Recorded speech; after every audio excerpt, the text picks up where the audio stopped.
as well. Thank you so very much for taking your time out to be a part of this amazing workshop. This is hosted by the Office of Strategic Division under the leadership for this piece with the grant manager is Ms. Sheila Curry. She also serves as our special project associate as well. We're along with Alana Watson, as Ms. Sheila mentioned, is our administrative coordinator, and Ms. Letitia Vincent is our internal partner representing the Office of Stakeholder Engagement. And so today you'll find information that I know will be very helpful for you. I'm very grateful for Ms. Sheila that she has been hosting these grant workshops for a number of years. And you know she has been your go-to person, the subject expert in this field here. With the Strategic Partnerships Division, one of our areas is what we call the C3 experience, to connect, collaborate, and cultivate relationships.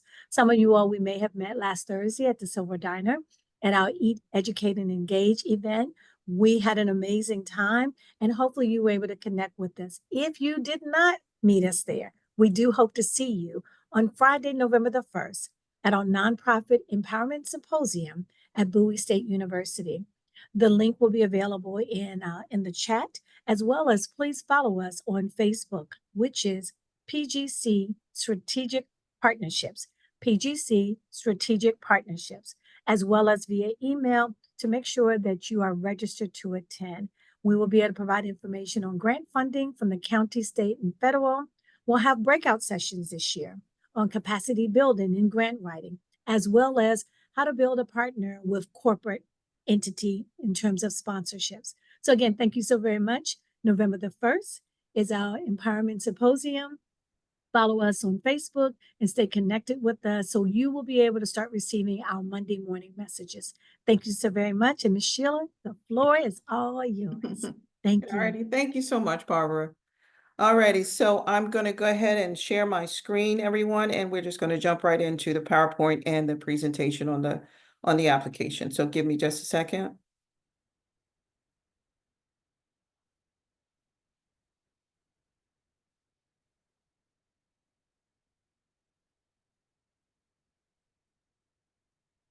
Alrighty, can everybody see my screen?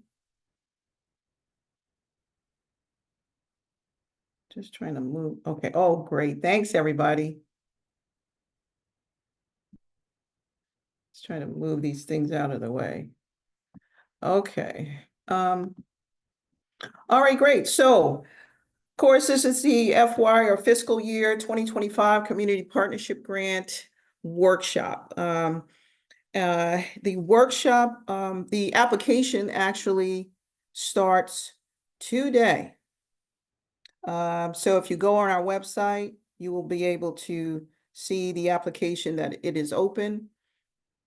And you'll be able, for some reason, I can't, oh, there we go. I was trying to move through the slides. Okay, great. So yes, we'll go through the timeline of the Community Partnership Grant, the application overview, who can apply and the eligibility, the online application review, and things to remember. Okay. So like I was saying, the application opens today. So it is on our website. Many of you know where the website is. The website will be in another one of our screens, so you will be able to see where to get to that application. But it is open, currently open right now today. If you guys want to go ahead and open it up, you can. You don't have to do it today as I'm going through the process, but you can if you want to open it up, start the application, and just walk through it with me. I'm going to go through every screen like I normally do. So if you want to do that with me, that's perfectly fine. The deadline for the application is Friday, November the 8th. So that gives you several weeks to apply, and it does shut down automatically at 5 o'clock on that Friday. That's a computer thing. I can't stop it. So if you don't get that application in by 5 o'clock on that Friday, November the 8th, it's a done deal. So hopefully you guys won't wait to start your application and complete it, because it will close down at 5 o'clock. The award decision, it is a long process. The award decisions usually are made in the spring around March. And then hopefully we'll get those awardees announced and at least announced by April, and the payments out by May or June. So that's the normal process. Everybody has to complete a final report. Those final reports are due at either the end of your project. Everybody's projects are different. The timing of them are different. So they're due 30 days after that. Or if you are, an annual and you apply for general support, the final report would be due next year, a year later. You have a whole year in order to spend this funding. So if you get your funding in June of 2025, you will not have to do that final report until submitted to us until the next year. So you have everybody has to complete that final report. Okay, so if you go to our website, there is the web address. It's the Prince George's County's main government website, and you will go to the community partnership page. This is currently what it looks like right now. You'll see the FY 2025 portal is now open. And if you click that yellow box, apply now, it'll take you right into the portal. Okay, and that process has not changed at all this year.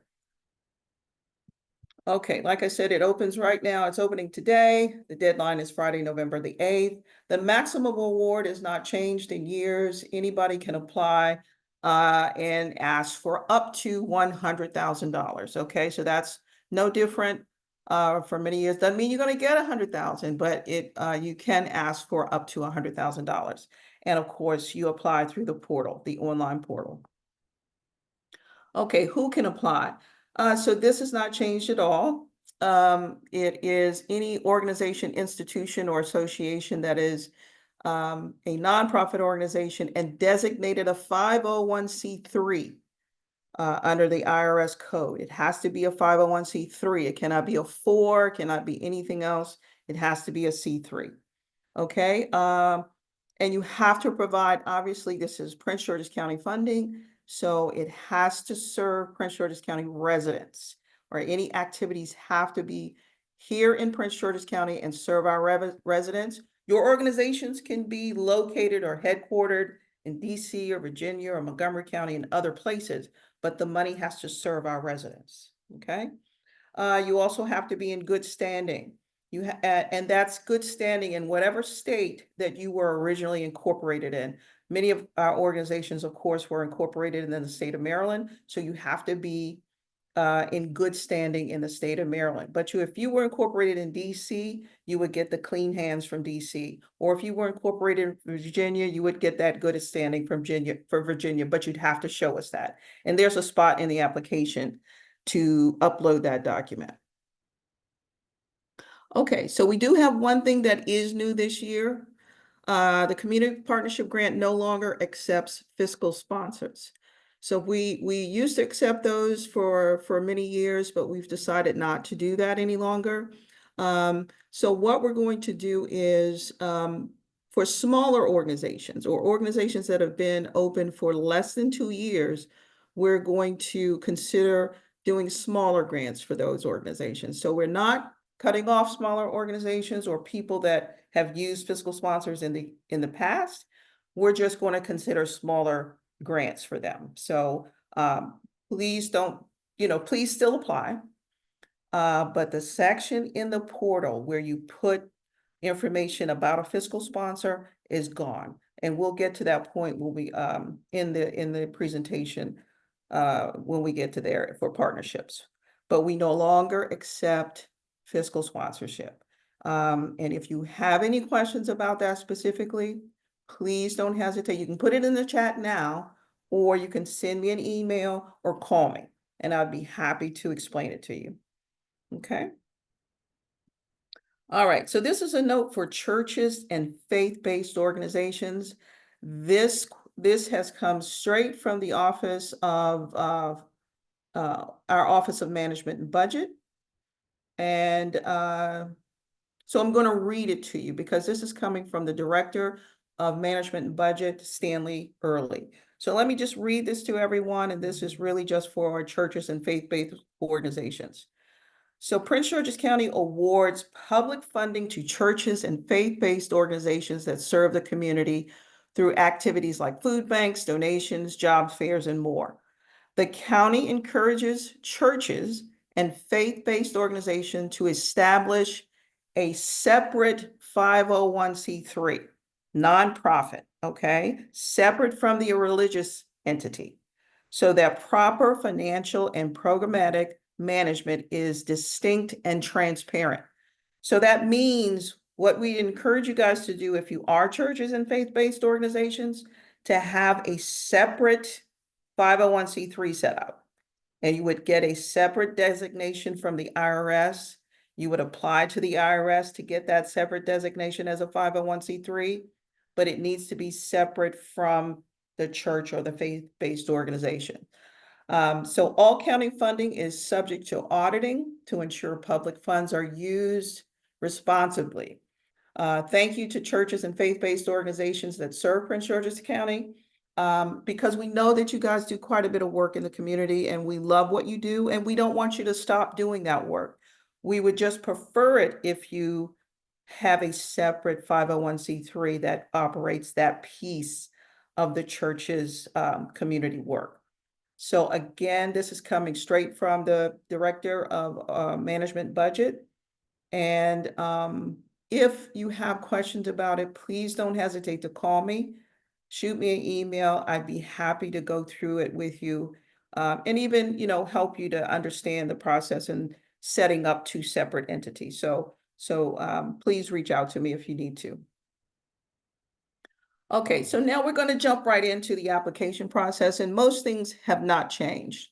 It's just that the partnership sections for fiscal sponsors, that's really the only thing that's changed in the application. Everything else is exactly the same.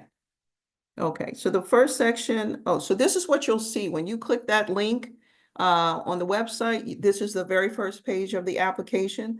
So you will click this green button right here, Start CPG Application, and then you will start. The very first page. So again, once you click the Start button, you're going to get this new thing. This is a new question, and it is based on that fiscal sponsorship issue and smaller organizations that typically use fiscal sponsors. So the question is, has your nonprofit organization been operating for at least 2 years as of the application deadline, which is this year, November the 8th? So if you have been in business for years, then you would click yes. That's going to take you to the application process, and that'll be exactly the same it's always been. If you click no, which means you have not been in business for at least 2 years, it's going to take you to another side of the portal. Most of the portal on that side is exactly the same, except those part you will not.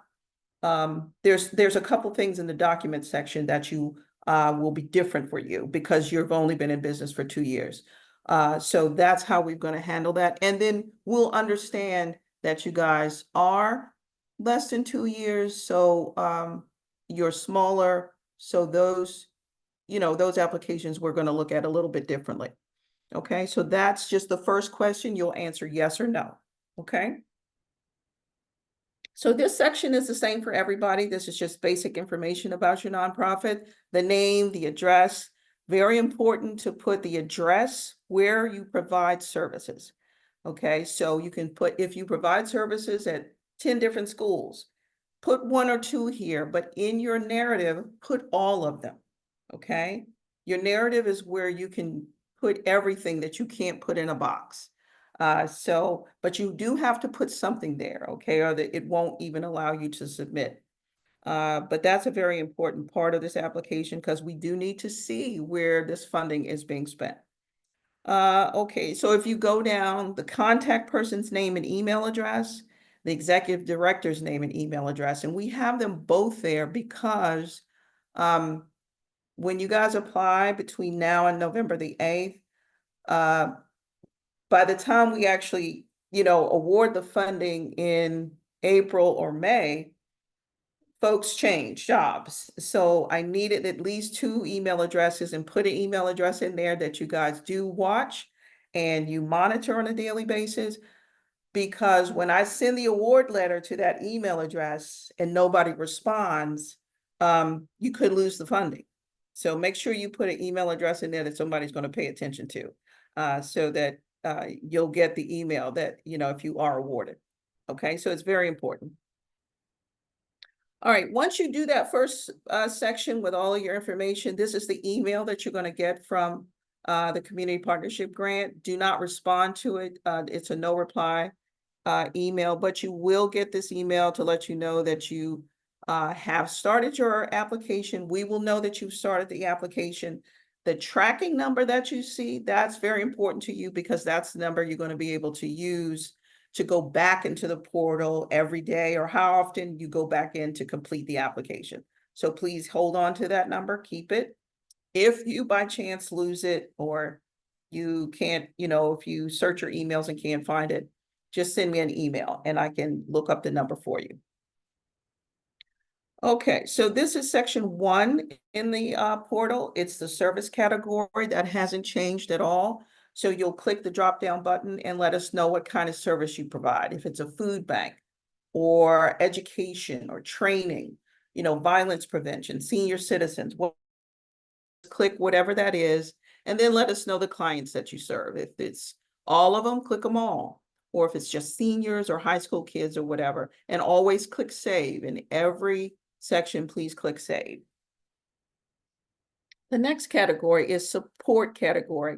And here you can either do program support or general support. So program support is when you have a specific program that you want this funding to go to that specific program. There are many organizations that have maybe 10, 3 or 4 programs, but you want this funding to go to one. And you only can apply for one program, one application, one program. So general support is if you want the funding to go to generally to the whole organization, and it's more, general expenses and things like that. So you can do either or. If there's a chance that it doesn't fit in either program or general, click other and just tell us what it is that you want to spend this funding for. The funding has to be spent for programming. The Community Partnership Grant does not fund buying real estate, automobiles, or any kind of infrastructure, leasehold improvements, or anything like that. It has to go to programming and programming in Prince George's County. Okay, but again, always ask the question if you need to. Section 3 is funding request information. So here's where you put the title of the program, the amount that you are requesting, and some people leave this out. That star should stop them from leaving it out, but there are a few people that sometimes forget to put that in there. So please put that in there because we won't know what you're asking for if you don't. This is the period that it will cover. Everybody's different. Some people are going to ask for funding just to get them through the end of December if they have a school program, or somebody might ask for it for a whole year. Everybody's program is different. So put the period that you want to use and spend this funding. The next one is clients you plan to serve. It could be 5 people. It could be 1,000. It just depends on what your project is. Okay, and again, always click save. The next section 4 lists sources and amounts of other funding obtained, pledged, or requested for this program. So this section is very important. We want to see if you are getting other grant funding from other places. And that's a good thing. It will not stop you from getting community grant. Actually, it's a good thing that we see that you're getting funding from somewhere else, so you're not dependent on one grant. Okay, because the community partnership grant is not guaranteed every year. It isn't. We have, I don't know, 6,000 nonprofits in Prince George's County. So we have to try to spread the grant funding around to all of our nonprofits, every councilmanic district, and so throughout our county. So it is not guaranteed every year. So we do like to see that you're getting funding from other sources, but that won't stop you from receiving a grant from us. All right, section 5, partnerships. So partners can be anybody. If you are partnering with another nonprofit, that's a great thing. We always love collaboration. Or if you're partnering with the school system, a lot of organizations do because they work with students. So just say yes here if you click yes here, a drop-down box will come and you can list who your partners are. Some people have MOUs. If you do have an MOU, you can upload it here just to show us that you do have that partnership, that memorandum of understanding, and you have an agreement with a school or another nonprofit. But you don't have to, it's not required, but it is a good thing if you do. So put that in there and just list and let us know who your partners are. So section 5 is the section that has changed. Because in this section is where we had fiscal sponsors, because of course they would be a partner. So that is gone from the portal now because we are no longer accepting fiscal sponsors. So that part is gone out of section 5. So that's different. So you won't see that anymore. All right, so section 6, presence in Prince George's County. So you'll just click here and it'll say 2 years, 5 to 10 years, or whatever it is, however long you've been doing service in the county. Here is a section with all of our council members here. You can click all of them if you do service in all of the county or a particular district, just click it and let us know who it is. Because the council members want to know too. They want to know if you're doing service in their district. So that's a good thing to check 1 or 2 or all of them. Okay, section 8 is the prior year grant or contract. So if you have received community partnership grant funding in the past, that would go here. If you've received councilmanic, the grants from the council or for Department of Housing or the health department, any the county, if you've received funding in the past, listed here. When you click yes, box will open up and you can list them, tell us how much you've received, the year, and put that there for us if you can, for the last 4 years. Okay. Section 9, final report. So this is where the final report, you know what, and this slide actually I didn't update because that Washington grantmakers.org is no longer in existence.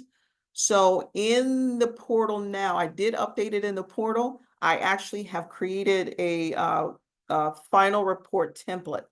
So when you go into the portal now, there'll still be a blue link there that you can click, and there will be a final report template so that you guys can complete your final report, because you will have to. Everybody has to do a final report that receives funding. When you click here, there'll be a drop-down box so that if you have not submitted your final report, if you received FY 2024 or 2023, 2023 would be due now. If you have not submitted your final report for that year, if you've received funding, you can just drop it right here in the portal. Okay, so you can put it in the portal or you can send it to me at PGC Nonprofits, either way. But this is for final reports. All right, section 10. So this is a very, very important section, the proposal narrative. The elements of the proposal narrative has not changed. This is where we do most of our scoring when we are reviewing each application. So the organizational mission, the mission of your organization, the statement of need or problem, this is where you will explain whatever service you provide. So for instance, if it's food insecurity, that's where you will explain in the area that you're serving what the problem is. Okay, so explain that to us. And then the next section is a project description. So when you're writing that project description, it should fit the need. That's why we ask you what the need or problem is. So your project should be attacking whatever need that you put in the narrative. The next section is organizational budget and then project budget. So you will need to submit both of those to us The organizational budget is the entire organization's budget. Okay, we want to see that whole budget of your organization, even if you have 2 programs or 3 or 10, however big you are, we want to see that whole budget. And then the next one is project budget. The project budget is specific to the project that you are asking this funding for. If you're asking for $25,000 for a food distribution site in, Capitol Heights, wherever it is, that budget, the project budget should be specific to that, and you will show us how you're going to spend that 25,000 on that project, okay? But again, with any of these, the narrative, the budgets, if you have any questions, don't hesitate to call me. I'm always here. My phone number will be at the end of this presentation, my email address.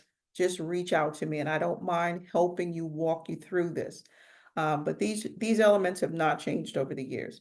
The last piece of the narrative is the capability, the organization's capability. This is where you show us who's on your team, who's doing the work in the community, the project manager, your staff does the accounting, the financials, paying the bills, that kind of thing. Show us what your model is for managing the funding. And say something about, if you don't get this funding, how do you plan to continue this program?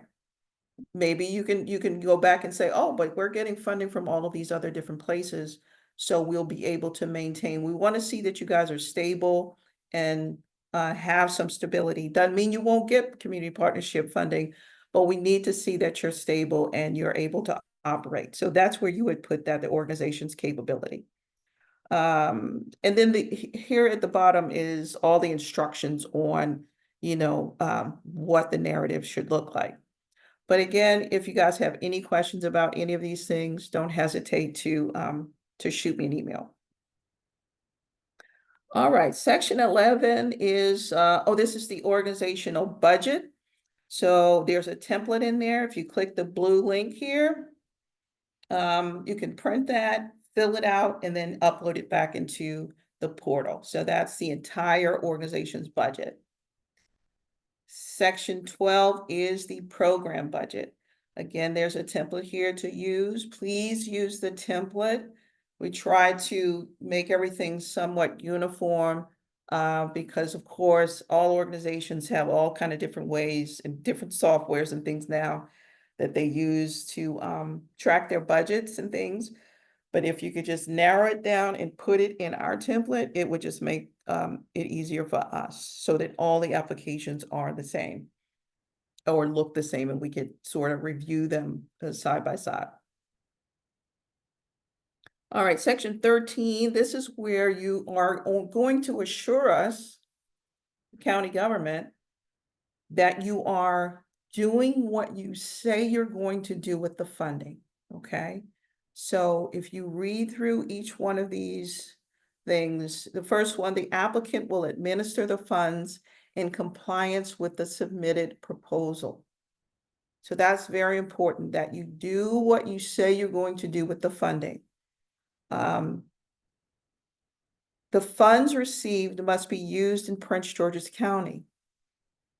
It's critical because Prince George's County funding, it has to serve our residents. The applicant has to read and will conform to the program guidelines, programmatic evaluation, and financial reporting requirements. Site monitoring visits, we might come out to visit. We'll let you know. It won't be a surprise. We'll let you know if we're coming out. Any other conditions, restrictions imposed by the county in connection with the grant award. Remember, so all of our grants are subject, any awardee is subject to an audit. We have department audits and investigations. All these departments, O&B, management, and budget, gets all applications first. That's the first leg of our process.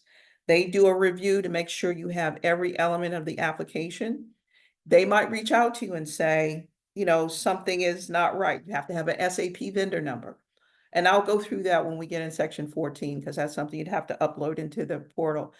But there are different departments, audits and investigations, the Office of Finance, the Office of Management and Budget, the county executive's office. We have a whole review team that reviews these applications. So reading these assurances, letting us know that you're going to follow all of these rules, do what you say you're going to do with the funding, and then you will click that button, put a check mark there that you affirm and authorize that you are going to do this the way you submitted in the application and the proposal. So that's what this is. This is letting us know once you click that button that you understand all the requirements and you're good to go. All right, section 14 is a very big section. This is where you put all of your information, all of the documents that are required for this application. And those are stated on the very front page of the application in the portal once you open it up. So you'll be able to see what those documents are you're going to need before you even start the application. But here, the very first thing is the IRS tax determination letter. That's the letter that you've received from the IRS that you've been designated in a 501c3. Okay, so that's the letter that you will upload here. And please don't forget to upload these things. OMB gets these applications first. If those documents are not in there, you're going to be immediately deemed incomplete. So please, before you click submit, please make sure you have all these documents in there. Okay, so the first one is your determination. It's not your federal ID number. It's your tax determination from the IRS that you were deemed 501c3. Second thing is the IRS Select Check Search. The instructions are there. The link to the IRS website is there, so you can click that link, go through the steps, screenshot the page, and submit it here. The IRS Select Check Search is the section with the IRS where they will list the 990s or the 990 EZs that you've filed with the IRS. IRS requirements are if you have not filed the last 3 990s or EZs, your 501c3 tax determination will be revoked. So we look there to see if you filed or if you have not. I'm sorry, got a tickle in my throat. If you have not filed, you've been revoked. Okay, give me 1 second.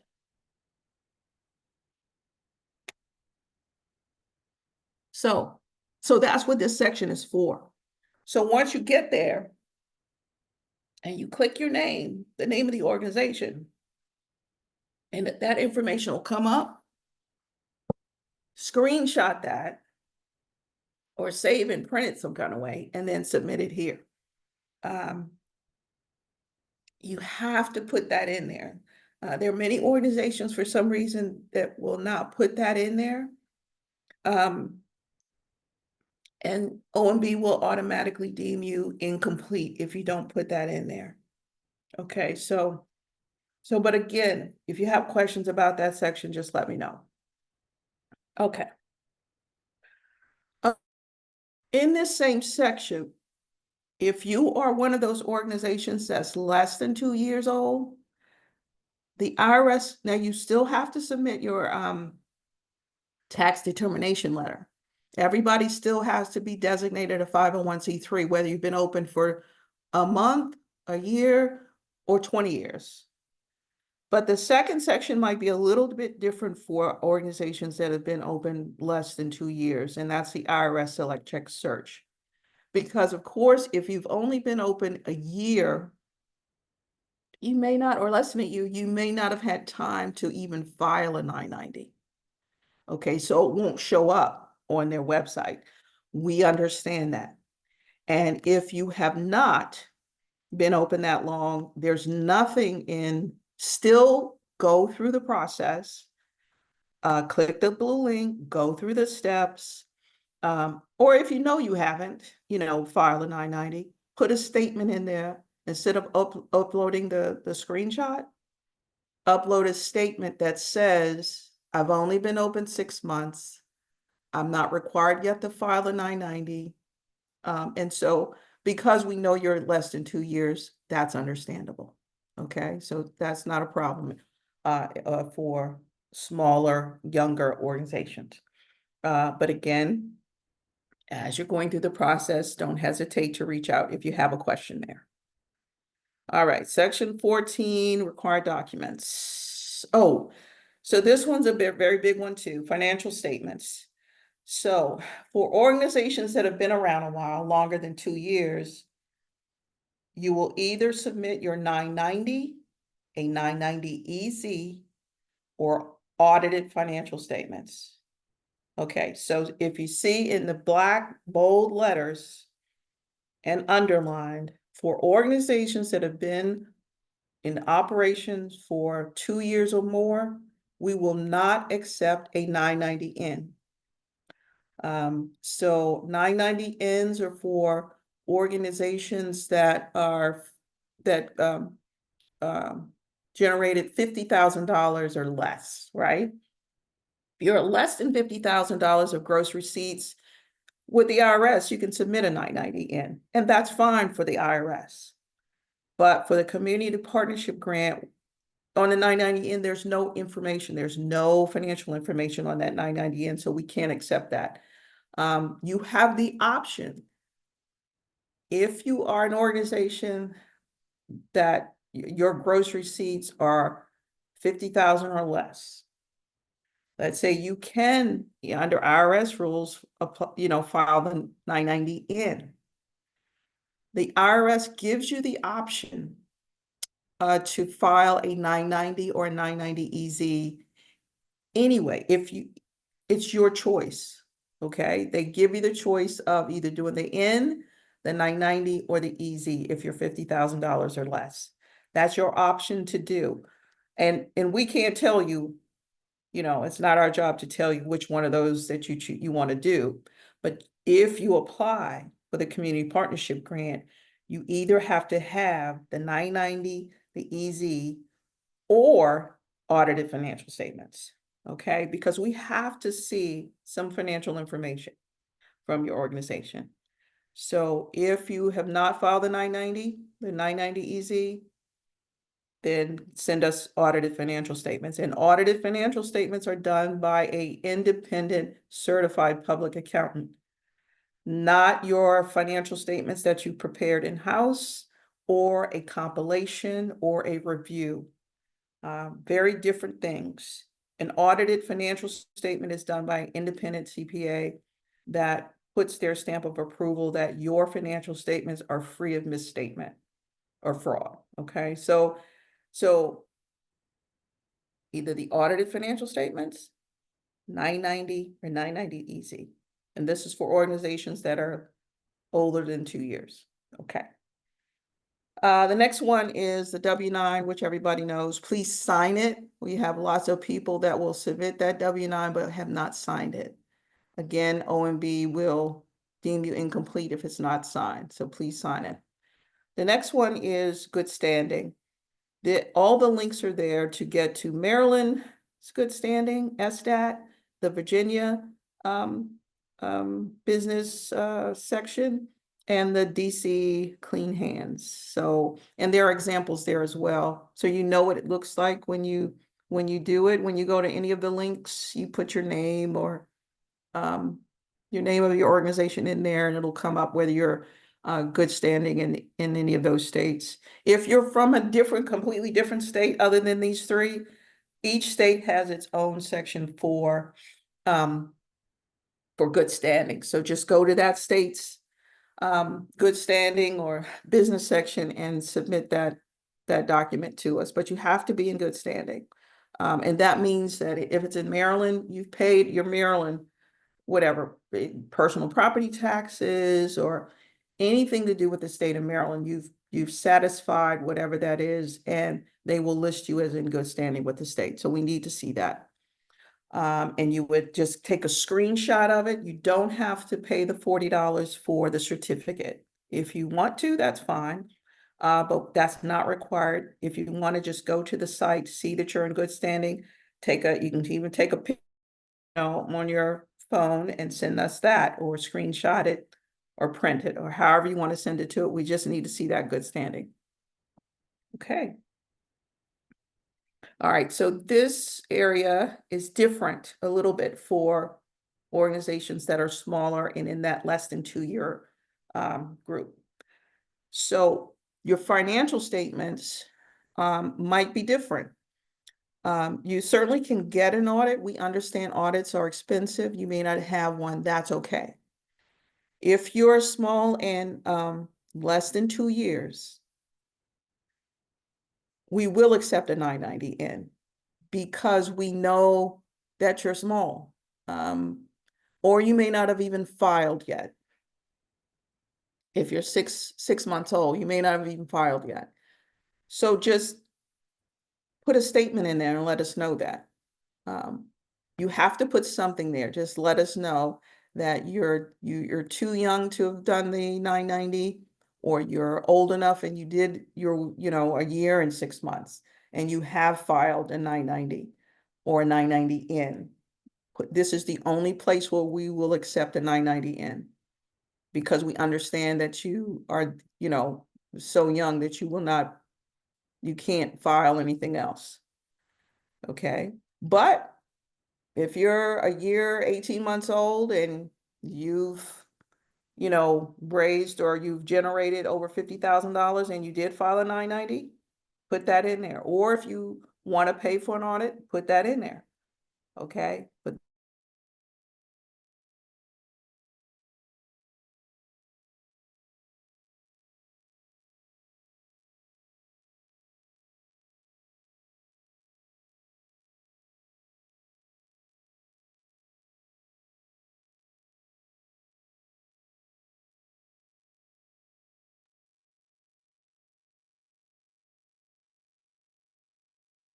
Hello, Miss Sheila.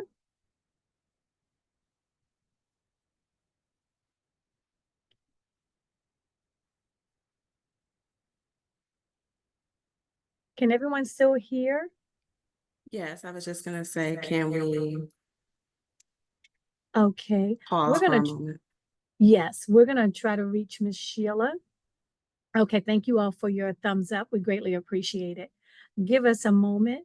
And I want to, again, as we're checking in with Miss Sheila, just a technical challenge. I want to thank Ms. Letitia and Alana. You all are doing a great job in answering these questions. And thank you all for sending the questions in. A lot of the responses are coming in. And Miss Sheila is back. We I'm just back. I'm missed Miss sorry. Sheila. I That's was okay. frozen.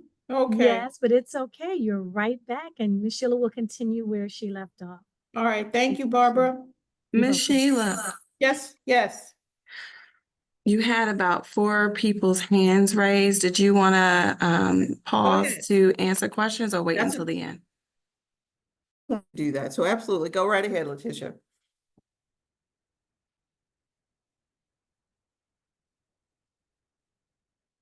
Letitia, are you going to read the questions out to me? So the first person I see with their hand raised is James Riley. You can come off mute, and He won't be able to come off mute.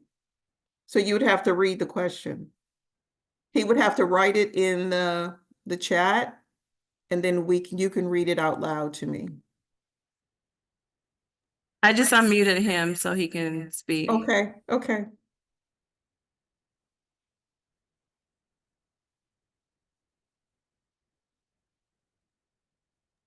Mr. Riley? I think the problem is OIT has forced muting for the participants, so he may not be able to come off mute. So, Mr. Riley, unfortunately, our Office of Information Technology controls these webinars. So if you could just write the question in the chat box, please. Yeah, because we can't control that. It's a large webinar, and our web support team manages these things. So they usually mute everybody. If all of these folks, if you could just please, whoever has their hand up, write the question in the chat box. I don't mind answering them right now. Just if you could just write them down. They're in the Q&A. I Either did way. raise them, but I'll put them back down.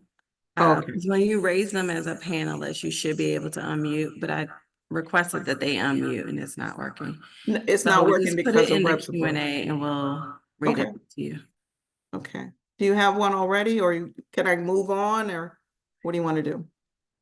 One says my account submitted in July. Account is submitted in July. So would they be able to use that for their application? What account? I'm not sure what that means. I'm assuming they're audited. Ms. Williams, if you want to elaborate in your question, it says my accountant submitted in July. I don't know if that's the 990 or if an audited statement. If she's just submitted her 990 in July, she's thinking maybe it's not going to Yeah, she said show. her 990 easy. It Yeah. didn't show. Yeah, it may not show. So let's wait until we don't start reviewing until after November the 8th. So that's still another 4 to 6 weeks that it could potentially get on the website, on IRS's website. So there's still time. So if it doesn't show up after the application deadline, then she should just shoot me an email. So just shoot me an email, let me know that it's still not on the website. Do you have other 990s that you've submitted, like prior years? You would just be submitting 2023. So do you have 2020, 2021, 2022 that you've submitted and that do show up? She hasn't typed again. Okay, But I'll make sure I respond to her in that. And then you're saying basically she could submit the prior years and then yes, show proof of submission for this year. yes, Okay. yes. And then another one says, how many nonprofits applied last year and how many were awarded? So last year we had 239 applications, and I think we awarded Like 88. 88, was it? 88. Yes. And they're listed on our website. So if you go to the same website where the application portal is, they're on the on the right side, all the way down, you'll see Community Partnership Grant awardees. Click that link and it'll take you to a page where all of our awardees are listed every year from the beginning of the Austin Brooks administration. You'll see 2019 through 2024, a list of all the awardees. So you can certainly, that information is public information and you're welcome to see it. And just for confirmation, for those who've been in business for more than a year and they've had the opportunity to file, et cetera, they should be submitting a audited statement. Is that correct? So it's either an audited statement or a 990. So not both. Well, they've been in operating less than a year, so they haven't been able to do a 990. So they would be, when you first open up the application, so that's one of the organizations, when you first get that first question, and it asks you if you've been open for less than 2 years, or if you've more than 2 years, then you click no. So they're gonna be in the smaller, less than 2-year group. So if you have not filed a 990, then put a little statement in the Dropbox.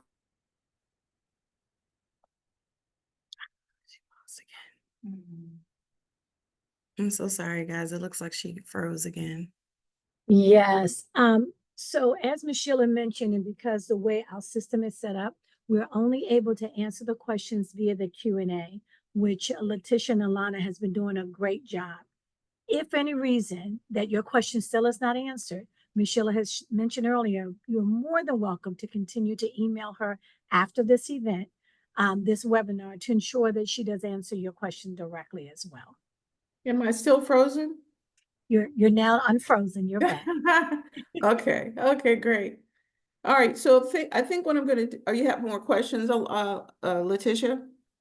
No, the rest of them, it looks like we can answer in the chat. The only question I see that might be advantageous for others is what's the advantages and disadvantages for program support versus general support?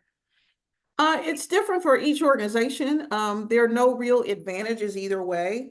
It just depends on what you require. So, and I get this question a lot. It's really best to select the either program or general based on what your organization needs.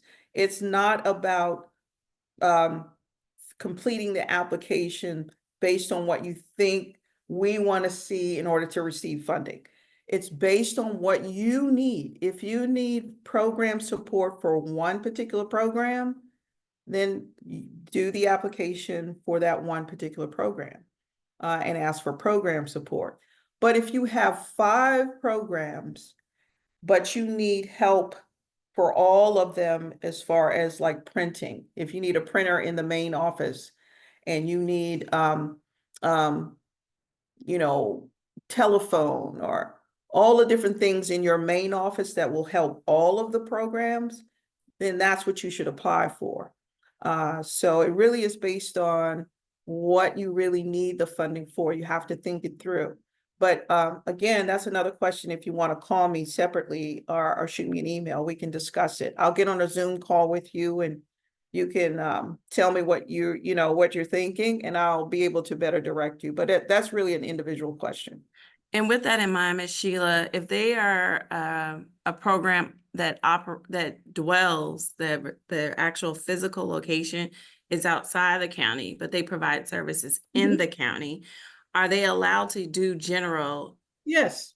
as well? Well, yes and no, as long as you can prove that we're still going to ask you to prove that that percentage, because there are large organizations that of course do work all over the place. If you can prove that that percentage that you're doing in Prince George's County, you can justify asking for the 90 or the 25,000 or whatever it is, then yes. But your narrative and that budget that you submit to me needs to make sense. So yes, you can still do that. But again, it needs to make sense. I need to see that you're doing the work still in Prince George's County. Yes, thank you. And they can refer back to the answered Q&A as well. We did type that out. I just wanted to make sure you explain that to others. But that's all for now. Thank you so much. Okay. I'll bring some more back at the end. All right. Thank you, Letitia. All right. Let me try to share my screen again. I hope I don't cut off anymore, but technology. Okay.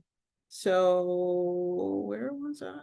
I gotta move all these things out of the way.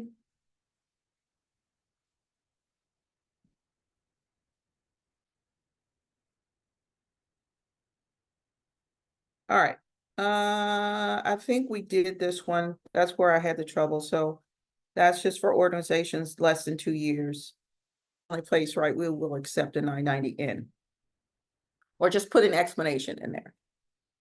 All right, the last section in the required documents, and this is the same for everybody. This is where you would click the link and submit an ACH enrollment form. That's how we pay if you are awarded directly to your bank with a direct deposit. So we ask for this information up front so that OMB and the Department of Finance can have this information once we make the decisions. We don't have to go back and try to get this information from you. Okay, we can just go ahead and tell finance, these are the awardees, send the payments. The second thing is your SAP vendor number. Everybody has to have an SAP vendor number with the Prince George's County government. Either you have a number already, many people do. If you receive grant funding or contracts from the county government, you will already have one. You can put that number there and click save. Or if you have not, you can click the blue link at the bottom. It will take you directly to the Office of Central Services, and complete that document, and that goes straight to the Office of Central Services. And that's a probably 2-week process. So do that right away if you don't have an SAP vendor number. Okay, so that process can get going. And that comes from them. and they will send you an email and let you know that you've been approved and this is what your number is. So don't worry about if putting a number in there. That's why I have this SAP form completed. If you just check that box and click save, we're good.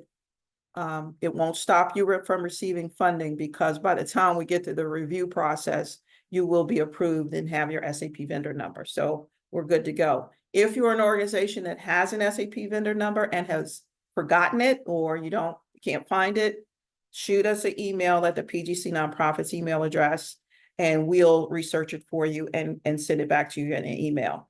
But again, don't panic if you don't have it or whatever. We'll find it for you and get it to you. Okay. All right, so this is pretty much it. So the blue box here, print your application. Please print your application so you have documentation of what you submitted. So that's what that blue button is. So do that first before you click the brown submit application button. Okay. And once you submit your application, you will get an email from the same community partnership grant email, and it will let you know that you've submitted your application successfully and what your application ID number is. So you're good to go. Once you click submit, your application is submitted. It's done. You cannot go back into the portal after that. So please make sure you have everything in there that you need, because once you click submit, it's done. And OMB then gets all of those applications. So if they find and they go through each and every one, like all 230 some applications last year, they go through each one to make sure that you have everything in there that you're supposed to have. If you do not, they're going to send you a letter that says you're incomplete and it's over. You'll have to wait until next year to apply again. So I don't want that to happen to you guys. So please put everything in there. So this is going to be a quick review of all the required documents. IRS determination letter that you're a 501c3. The select check search, which we talked about, your 990 or audited financial statements. Again, for older than 2 years, do not send a 990 in. We do not say we do those. There's no information on them. Okay. W-9, make sure you sign it. Good standing. So you can give us a screenshot or a photo is perfectly fine. You don't have to pay the $40 for the certificate. The ACH enrollment form, make sure you complete that and make sure you get your SAV vendor number in there or complete the form with OCS. All right, this is the tax determination letter. And this is telling me that you're a 501c3. In here, see right there, in there, it says 501c3. It's not the letter that's giving you a federal ID number. It's a letter that's from the IRS. It says they determined you a 501c3, not a C4, C6, nothing else, C3. This is the select search, the select check search. So you would put your name here. You can also put your federal ID number there and click search. When your name comes up, the name of the organization, click it. Then it will list the 990s you've submitted, 990s, 990 EZs, or 990 Ns in the last few years. Or if you've been revoked, this is where it's going to show up. 990 or audited financial statements, even don't pay federal taxes, your organization is due. Oh, this is just information about your 990 when it's due. Most of you already know that. It's the 15th day of the 5th month after the end of your fiscal year. If you do not file them, then on that select check search website, it's going to show that you've been revoked. They'll take back that 501c3 status. So we do look for that. So that's all this is talking about. You don't have to do audited financial statements, but you have to do a 990, one of the two. If you want to give us both, that's fine too, but you have to have one or the other. And this is the reason why we don't accept 990 Ns, is because that's all the information that's on there. The name of your organization, your tax year, and that's it. So that's why we don't accept them, because there's no financial information on there. We look for the financial information from IRS on your 990 from an independent CPA. So that we have, third-party people saying that, yes, they've submitted this financial information and it's kind of like a stamp of approval on it. Okay, so 990s don't have any information on them. That's why we don't accept them. All right. Sheila, they asked, can you please share the screen again for when the 990 due dates are? Oh, of course. So there they are. So your organization's Form 990, wait, let me just move this out of the way so I can read it all. Is due on the 15th day of the 5th month after the end of your organization's taxable year. So many people have calendar year fiscal years, which is January 1 through December 31st. So your Form 990 would be due May 15th. That's the 5th month and the 15th day. But if you have a different fiscal year, like the county government's fiscal year is July 1 through June 30th, okay? So that 990, if the county government filed 990s, or whoever has that fiscal year, would be July, August, September, October, November 15th. So the 5th month and the 15th day of that month. So that's when 990s are due. And that information, if you go back to the portal in the financial section, I have a link to irs.gov. And you can go to that link, or you can just type it in your browser, irs.gov. It'll come up and you can find the instructions for the 990, the due dates and everything. But again, if you want to shoot me an email, you can, and I can show you where to find that information. Okay. That's it. Did I do that one? There it is right there. That's the website right there. I'm sorry, I'm having a tickle. I think my allergies are. All right, so that's just a regular W-9. Everybody's seen that. Just sign it. These are the good standings. This is Maryland. So see how it's highlighted? This business is in good standing. That's what we need to see. And that's all the screenshot. You need to take a picture of it and send it to us. Do not send us the second thing over here. This is with the Maryland government. That's you register with the Maryland, the charitable registration. What the Secretary of State? No, that's not what we're looking for. Do not put that in there. OMB will automatically deem you incomplete. It's this thing, good standing. The business is in good standing with the state of Maryland. That's just our regular ACH enrollment form. There's a link with that in it. You can print it, fill it out, and put it back in the portal. Very, very common. And that's how our Office of Finance will submit a direct deposit if you're awarded.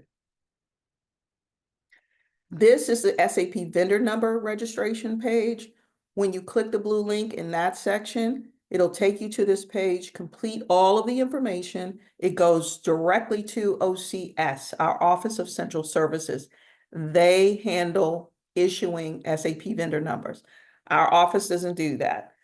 But if you call me or you email me, I'll just send you the link or show you where to find it on Office of Central Services website. But I did put a link in there so you can just click it, fill it out, and it goes right to them. It takes about a week or two for them to get it and do whatever they do in order to issue a SAP vendor number. And they will send, I'm sure it asks you for an email in there, so they will send that directly to you. When you get that, just send it, email me when you get the number. Okay. All right, just things to remember. Always follow instructions. Keep track of your application ID number that's sent in that email in case you have to go in every day and, complete your application. Be attentive to all formatting and submission requirements, narrative, the proposal narrative. Proofread your proposal. It just needs to make sense. Make sure all information submitted in the application is accurate. And present realistic grant budgets. That's a big one. You know, don't ask for $100,000 if you have one 5-year-old in an art program. That's not realistic, okay? Your proposal narratives and your budget and what you're asking for have to make sense. The don'ts, don't wait until the last minute. Yeah, don't do that. Just call me. Call me and I'll help answer your questions and walk you through. Don't make assumptions, ask for clarifications. Again, don't worry about it. Just call me. Copy anyone else's grant. Yeah, because we're reading them all. So if we see the two of the same thing in there, we're just gonna go, no. Hesitate in contacting us. There's the email address, pgcnonprofits@co.pg.md.us. So Letitia and Alana, if you guys could put that in the chat, that would be awesome. And always email me. I do answer emails. I monitor that account every day, all day. Submission instructions, only one application. Do not submit 2 applications or ask for grant funding for 2 different programs. One organization, one program, one request for funding. Okay, there's the email address again, pgcnonprofits@co.pg.md.us. There's the email address again. That's me, Sheila Curry. That's my phone number. That's my work cell phone number. I have it with me 24/7. I know some people have called me during the program, but I couldn't pick up. But 240-495-5471. So please call me or shoot me an email either way with any kind of questions. And that's it. I think we're good to go. Thank you guys so much for participating today. We love you guys. We want to make sure that you guys get this funding. You're doing such great work in the county with our residents, and we just are so appreciative. And you know, we love that you guys are doing all this good work in the community. The county executive loves you. She's huge with nonprofits. So please, please, please get your applications in. Don't wait. Call me if you have questions. I'm always here. I want to help you get it right so that you can get the funding. Because we love you guys. We love what you do, and we want to make sure you continue to do the work in the community because we need you, because the government can't do it all by ourselves. We really, really can't. We wish we could, but we just can't. So we need you. We really, really need you, and we want you to have the funding to do the work. So thanks, everybody. I don't know, Barbara, if you had some final Wait, words. one more question, a Oh, few questions, Ms. absolutely. Sheila, 1 second Yes, before Ms. yes, Barbara yes, goes ma'am. in. Yes, ma'am. Can you please clarify again, one more time, when a 990N is acceptable? Only if you are in the group that is less than 2 years in operation. Thank you. If you've only been in business for 6 months, 18 months, 1 month, a week, if it's less than 2 years, as of November the 8th of 2024, then we will accept a 990N, and you will be in the smaller group of nonprofits, okay? And then we will consider small grants for you guys, okay? You can ask for whatever you think, make sure your proposal and all of that's in there and your budget and all that, but we will consider smaller grants for you guys, okay? Because we're not using the fiscal sponsors anymore, but that's the only time we'll accept the 990N, okay? All right, anything else? Yes, the other question is, what is the percentage of funding that can go towards salaries? 30%. And only 30%. So Not per salary, right? In total, correct? I just want to, clarify. okay, I'm sorry. Total salaries, not per. And the reason is total salaries. Okay, let me stop playing. 30% of, so 30% of what you ask for, not your company or your organization's total salary. 30% of, if you ask for $10,000, so that would be $3,000, right? Or if you ask for the whole $100,000, 30% of the $100,000 is $30,000. That's all you can put to salaries. Okay, and the reason why is because you're not guaranteed this funding every year. We have to give it to other organizations. So we don't want anybody's salary to be dependent on the community partnership grant. And we've had organizations to apply for this funding and put it all towards salaries. And then the next year they don't get it. So these people lose their jobs, they're devastated. And we understand you need people to run the programs, but that's part of the reason we look for if you're getting other funding from other sources. All grants have different requirements. This is just a requirement for the community partnership grant as far as salary. But yeah, we don't want any organizations to be dependent on this money to pay salaries. We will give you some, but you have to apply for other funding in other places to fill the gap for salary. Thank you. And then the next question is, can you please explain again for those that are churches or faith-based organizations? You mentioned them having a separate nonprofit. Yes. The So church itself has to file separately for the nonprofit, or if they've been in business been an active church for a number of years, but are going to file as a nonprofit, like how does that work and what is the distinction? So it could be a church that's been around for 30 years, okay? But you've been doing a food distribution thing for 30 years. Hopefully, the idea is that you want to apply for a separate federal ID number, the separate distinction and give it a different name. So for instance, whatever the name of the church is, you guys do this food distribution thing, call it the People's Food Distribution, okay? So under the People's Food Distribution, it's still a part of the church. It could be on the church grounds, it could be at the church. It doesn't, as long as it's, serving people in Prince George's County.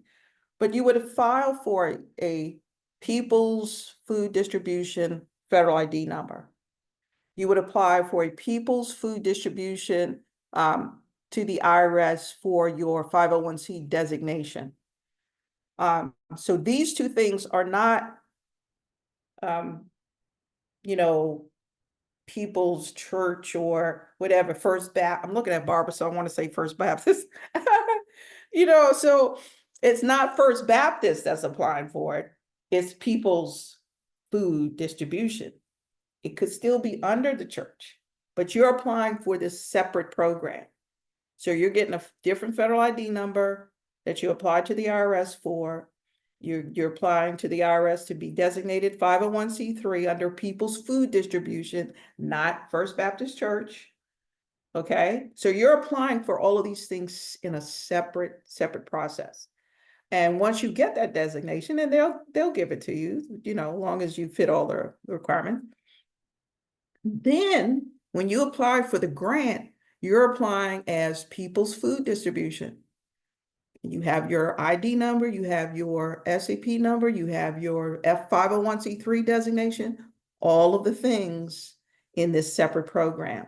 And then if you're awarded, we'll give the funding to that. You'll have your own bank account, all of the things that money will go directly into that bank account. You'll file a final report and everything, because we want to try to keep the funding separate from the church's funding.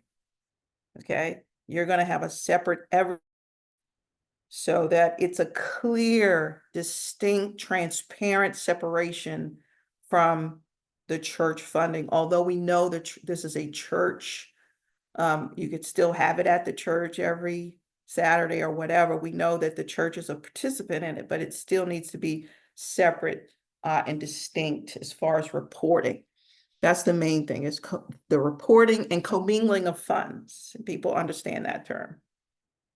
Thank you. Another question is there a cap on how much funding you can allocate to indirect costs? No. So the only cost that is limited is salaries, and it's that 30% of whatever you ask for. But other costs, no, there's no cap or any, but it has to make sense. So whatever you put in there, as far as these other indirect costs, if they don't make sense, again, I used to say one kid in the art program, but you're asking for $20,000 worth of oil paint. No, that doesn't make sense. But no, there's no limit. We don't limit it because every program is different. Thank you. And then someone wants to clarify, can they use their ACH form from last year? No, complete a brand new one and put it in the portal. Print the new, it's not new, it's the same one. But if it's the same information, the same, people that sign off on your checks and things like that, same address, same banking information, you can certainly submit that, but just make sure, because we get email, and the reason we do this is we get emails every year once people are awarded, oh, we changed the bank. Oh, we did this. Oh, this person is no longer here. So in order to avoid those kinds of things, we ask for this new information. But if it's the same information, yeah, that's no problem. That's no problem. But if you do fill that out, put it in their portal, and then come March or May, something is different, let us know.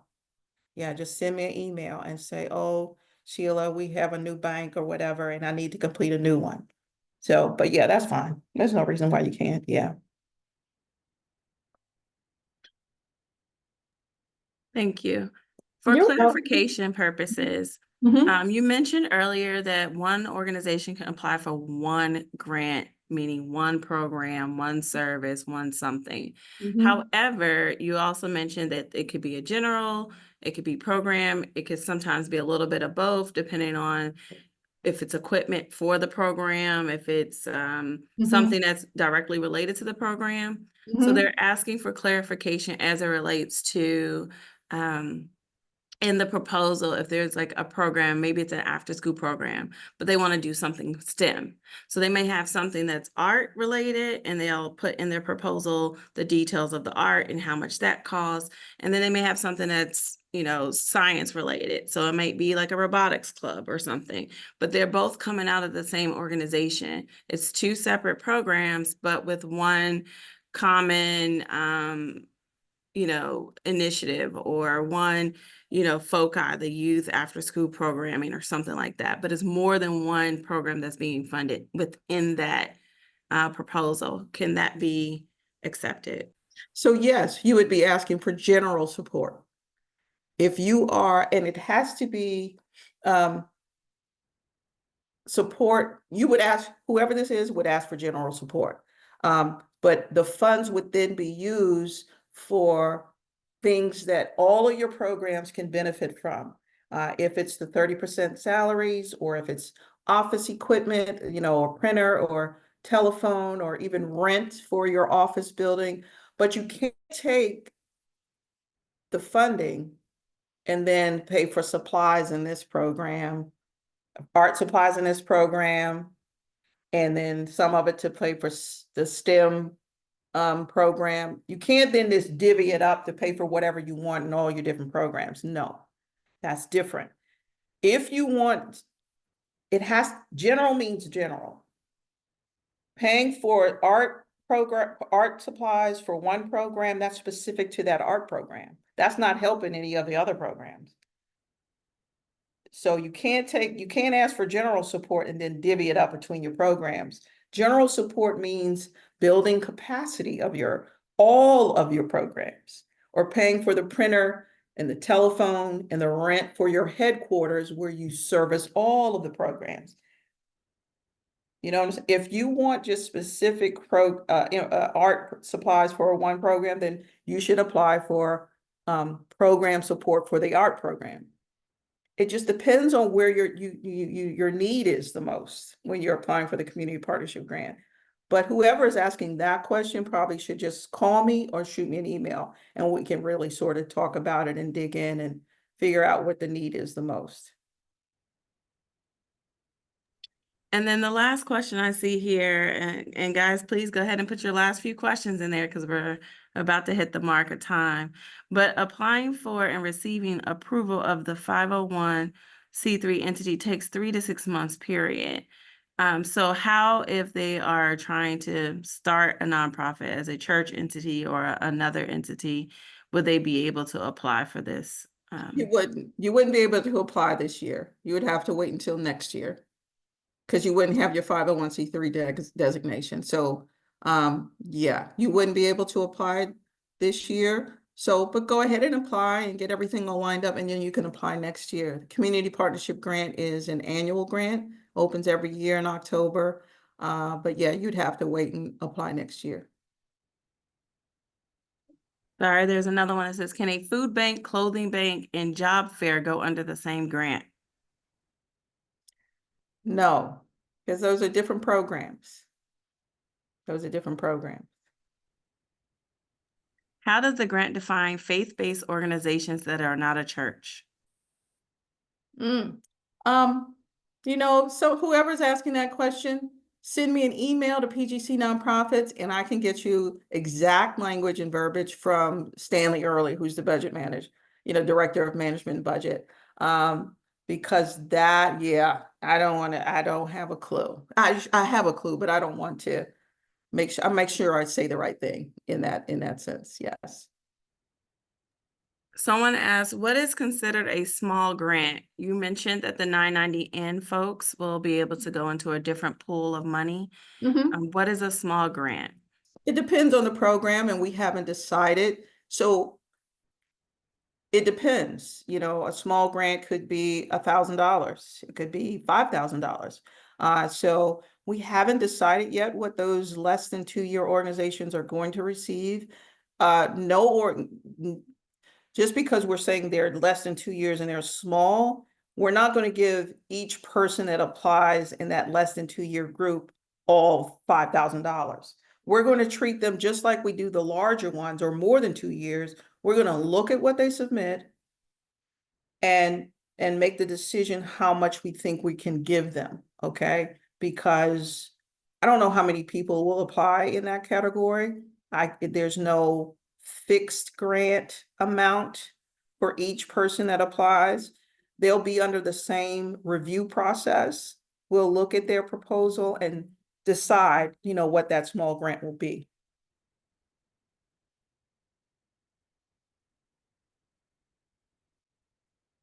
Well, it looks like that's all the questions we have. Is there any other burning questions? Last call.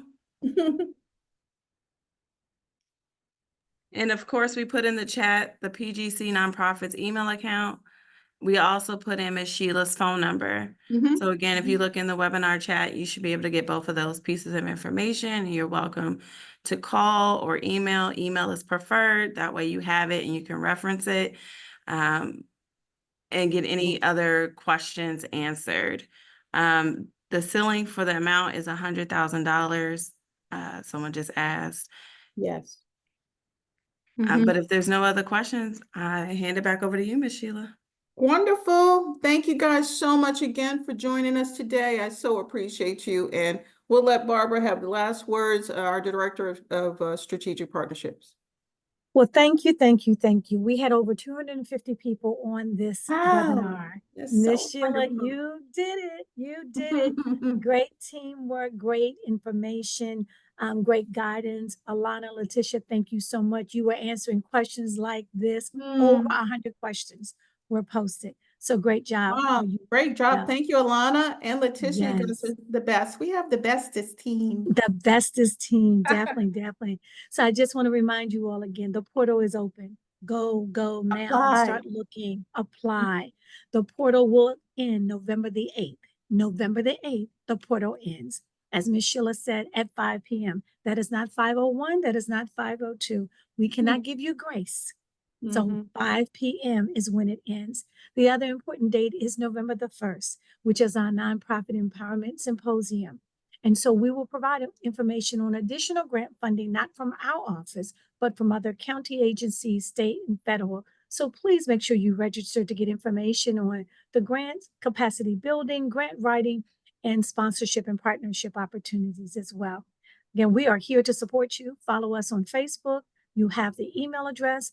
We are your partner as you continue to serve the residents of Prince George's County. And on behalf of the county executive, again, thank you, and thank you. Have an amazing day. Thanks so much. All right. Bye. Bye-bye.